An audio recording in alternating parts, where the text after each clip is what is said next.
I blew a hole through the head of the man I loved.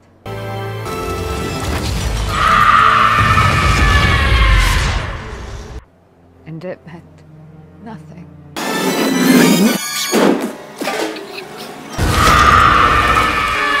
Do not speak to me of sacrifice, Stephen Strange. I'm exhausted. Oh, you're fine.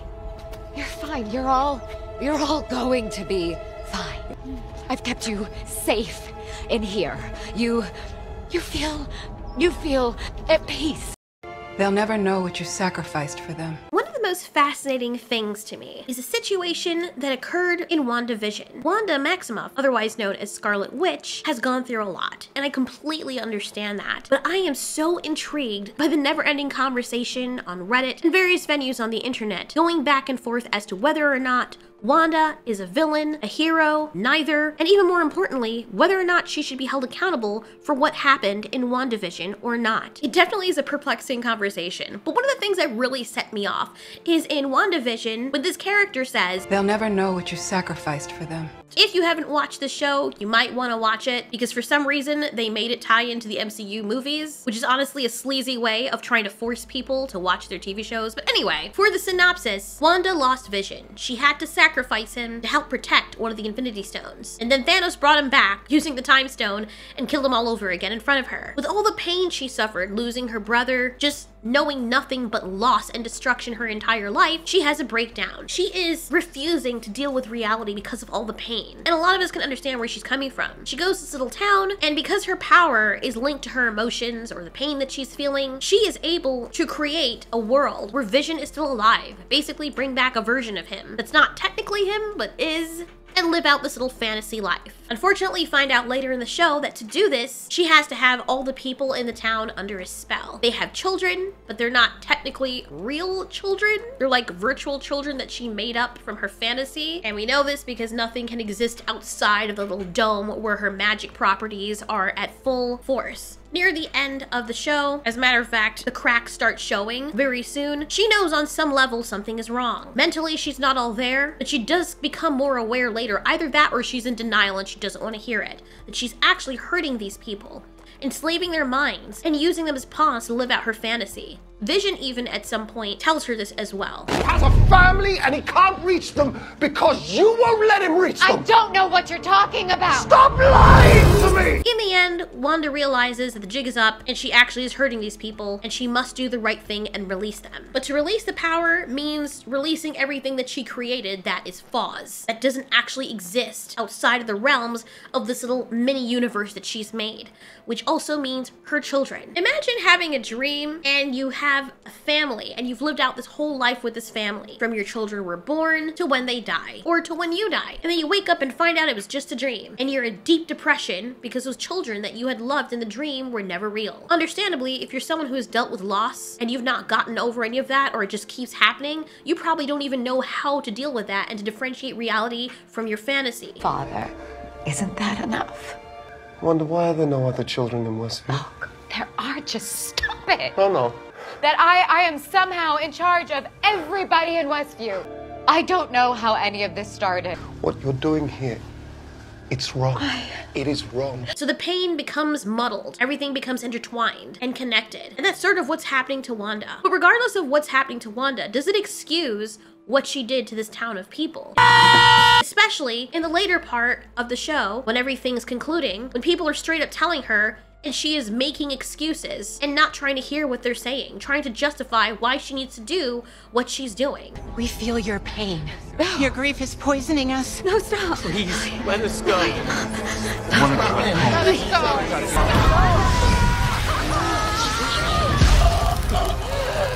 From her standpoint, she knows that if she gives this up, she will lose her perfect happiness and peace and her children. So she tries to justify what she's doing. She tries not to hear what these people are saying, to the point where it becomes very selfish sounding, where they are screaming from the mountaintops that she's hurting them, only for her to respond with, "Oh, you're fine, I'm protecting you." Understandably, she's not doing this on purpose because she wants to go out of her way to hurt people, but she's also not in the best position either because she just doesn't care in that moment. When you're hurting so badly and all you want to do is feel better, it doesn't necessarily make you an evil person to go out of your way and hurt people if you're doing it indifferently because you're so focused on your pain. But I mean, serial killers, am I right? We can feel bad for Maximoff because she has sacrificed a lot and she did try to help save everyone. And that should never be taken away. At her root, she's a very complicated character and she was fighting for the good side of things. But even if someone was a hero, and it's very sad because they fought for this country as a soldier or a marine or what have you, but then they come back and because they're broken, they go on a killing spree and become a mass murderer. And because they're in so much pain and they can't think at full capacity, or they lack emotion, or everything seems like a dream to them, it doesn't excuse the hundreds of people whose heads they chopped off. No one's also going to look at that soldier and say, you know what?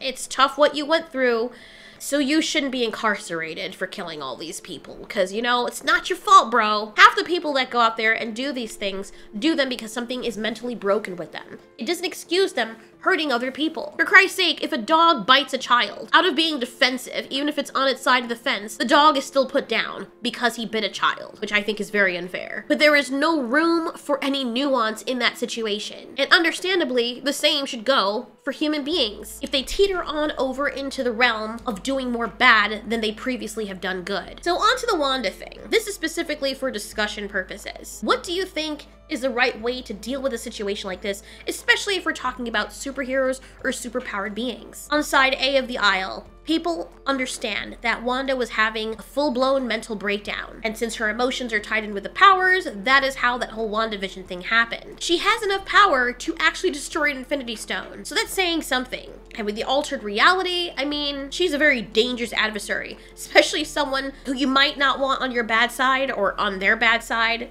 and especially someone who you don't want to be mentally unstable. So when she finally captures a whole town to use them for her dream, whether it's involuntary or not, and puppeteered them where they were completely aware of everything that was going on, at this point she has become the villain to these people. It's kind of hard to make that assessment at first because we're seeing things from her point of view, and we like Wanda. We know that she's the good guy. We previously followed along her journey trying to fight evil, and all we can see is, I understand where you're coming from. There are people who would make the argument that she shouldn't be imprisoned, or at least not long term, even though as someone with superpowers, she has done something to damage many people, something that can't just be undone. These people will emotionally be broken for the rest of their lives. They can never get that time back that she took from them. They'll never know what you sacrificed for them. I'm exhausted. Oh, you're fine. You're all going to be fine. When you let us sleep, we have your nightmares. You know how much I sacrificed? And even though it wasn't her fault, being a superpowered being that puts you above human beings, that makes you some sort of god, that's exactly what happens, makes you that much more dangerous than regular human beings that do this to each other, whether you did it on purpose or not. I understand the argument that some people are making that we shouldn't have binary reactions to stuff like this. But if we're going to put characters like Joker and Thanos in villain status while completely understanding what their motivations are, but still labeling them as villains, why are we not doing the same for Wanda? At the end of WandaVision, she did release the hex off the people in Westview. Subsequently, she had to destroy Vision and her children because they weren't real in the first place. But she never was held accountable for her actions. The first thing we hear is that they'll never know what you sacrificed for them. Because of the subject matter at hand and what she was at the moment upset about, we take that to mean her children, because they'll never actually know. But these people, they were captured by her. They were aware of what was going on. And from their point of view and their children's point of view, they were children in that town as well,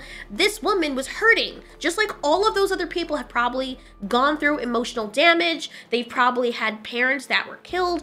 Human beings also go through a lot. But all they know is this woman, to be happy, instead of mourning and moving on like everybody is forced to do, she utilizes her powers and she imprisons them mentally so that she can live out her fantasy and be happy. Imagine what that would do to the superhero status. When godlike entities like Wanda, if they have a mental break or they're hurting or they go through a breakup or they lose someone, can just prey on other people to suit their own fantasy. Why are people like Joker and Thanos still viewed as villains, even though their motivations are understandable, and still understood that they must be dealt with in a very strict and final manner? But Wanda, at the end of WandaVision, never gets reprimanded or punished for what she did. She just realizes that she did wrong and admitted that she was wrong, and she just leaves.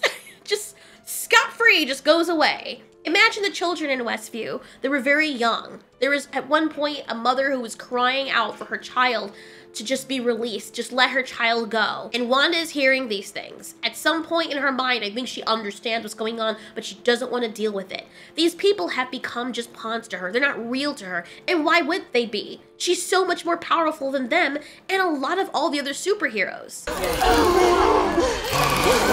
If you won't let us go, just let us die. Oh no, those poor souls. Please. I will let you go. It's insane. She's insane. Heroes don't torture people. Now, she speaks truthfully. So why are we having this message in the MCU that Wanda doesn't get punished? That it's understandable, we should just feel bad for her. And then Multiverse of Madness comes along. Sorry for the people who didn't watch WandaVision, didn't know what the hell was going on. She's just full-blown villain, but at the end, she's like, I understand. I'm gonna be good now and I'm gonna redeem everything that happened. She's still a villain, just like Doc Ock was still a villain when he did all those things. He redeemed himself in the end, doesn't change the fact that he was a villain for most of the movie and for most of the story, and he hurt and killed a lot of people. If a certain man with a certain mustache were to come back and say, you know what, I'm gonna get to every charity in the world, I'm so sorry for what I did, does it excuse the heinous things that he did or led other people to do? You know who I'm talking about. No, it doesn't. Maybe if he came out with like a cure for cancer or something, or if there was some meteor hurling towards Earth and then he saved millions of people, that would overshadow the things that he did in the past. But at this moment, Wanda's achievements are now overcast by the things that she has done to hurt people who she was supposed to protect. People who also experienced pain. People who also experience loss. Now imagine being one of those people having experienced similar things to what Wanda did, and then having her enslave you on top of it and hurt your family. Joker is sent to jail. Thanos is killed. Wanda gets off scot-free, and everyone should just understand where she's coming from and what she supposedly sacrificed, even though it wasn't technically a sacrifice because she made it. You know what I mean? I still like Wanda. I thought it was a very interesting conversation, and fair enough, I do applaud the MCU for making the character so conflicted. There's no black and white with Wanda. You could see her motivations, and I like that they were able to make her a villain, but not just make her a two-dimensional villain. They did that with Thanos, and they did it with Wanda. And it's so weird how both of them are kind of tied. Dear God, that left a bad taste in my mouth. If it had been Robert Downey Jr.'s character, or Thor, or anybody else who had done something similar, and they didn't atone for it necessarily, would everyone have been as forgiving? Or does she get a pass because she's a grieving mother? Thanks so much for watching. This has been Ultiori. You ask, we answer.